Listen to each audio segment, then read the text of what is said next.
బిడ్డింగ్కి వెళ్ళి వాళ్ళు వచ్చి కోట్లాది రూపాయలతో కొంటున్నారు.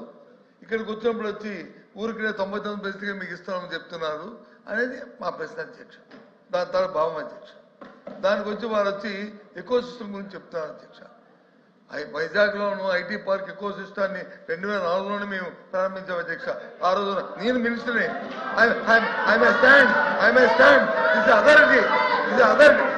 ఐటీ పార్క్ ని ఐటీని మీరు స్థాపించారు బీజేపీ అధ్యక్ష. మీరు కాదు మీ నాన్నగారు అని చెప్తారు, మీ తండ్రి గారు అని చెప్తారు. 2014, 2019 ఏం చేయాలో చెప్పండి. ఏదైతే 2019లో అధ్యక్ష 2019లో జగన్మోహన్ రెడ్డి అధికారంలోకి వచ్చిన తర్వాత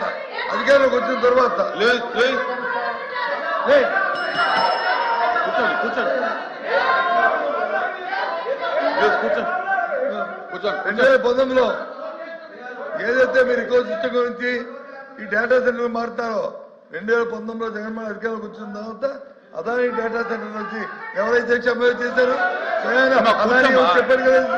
ఇది తెలియదు అధ్యక్ష. అయినప్పటికీ కూడా వాటి గురించి సంప్రదింపు చేయడానికి డిస్కస్ చేయడానికి దీని మీద సపరేట్ డిబేట్ తెచ్చుకుంటా విదేశీ సభ్యులతో. కానీ ఈరోజు ఈ ప్రశ్నకి ఈ ప్రభుత్వం లోపాకారిగా మీకున్న లావాదేవీలతో మీ స్వార్థ ప్రయోజనాల కోసం అధ్యక్ష చెప్తాను అధ్యక్ష. వైజాగ్ గీతం భూములు అధ్యక్ష వాళ్ళ కుటుంబానికి వచ్చి 5,000 కోట్ల భూముల్ని ఏ రకంగా అపరంగా కట్టబెడతారు అధ్యక్ష. ఎంతమందికి ఉద్యోగం ఇస్తారు గీతం 5,000 కోట్ల భూముల్ని కట్టబెడతారు అధ్యక్ష. అధ్యక్ష ఇది సమాధానం అధ్యక్ష. కాబట్టి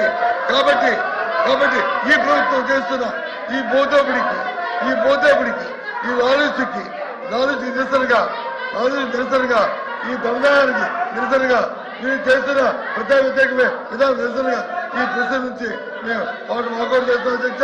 కూడా చేస్తాం అధ్యక్ష.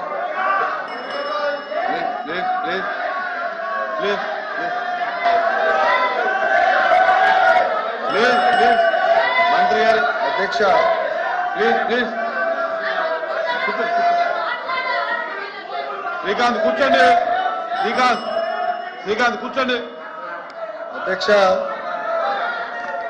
అమ్మా కూర్చోమ్మా అధ్యక్ష నేను ఇప్పుడు